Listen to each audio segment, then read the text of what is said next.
প্রধানমন্ত্রী হিসেবে প্রথম বিদেশ সফর, আর তাতেই মিলল বড় সাফল্যের বার্তা।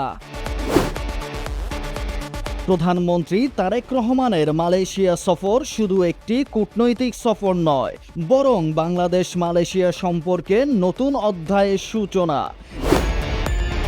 জ্বালানি খাতে বিনিয়োগ, এলএনজি, তেল গ্যাস অনুসন্ধান এবং নবায়নযোগ্য শক্তিতে সহযোগিতার আশ্বাস দেশের অর্থনীতির জন্য অত্যন্ত ইতিবাচক খবর।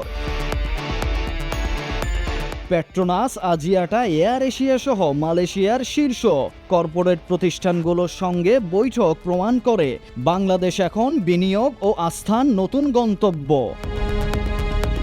প্রথম রাষ্ট্রীয় সফরেই এমন অগ্রগতি সরকারের কূটনৈতিক সক্ষমতা ও আন্তর্জাতিক গ্রহণযোগ্যতার শক্ত বার্তা বহন করে। সামনে দুই দেশের সম্পর্ক আরও গভীর হবে, আর তার সুফল পাবে বাংলাদেশের অর্থনীতি ও জনগণ।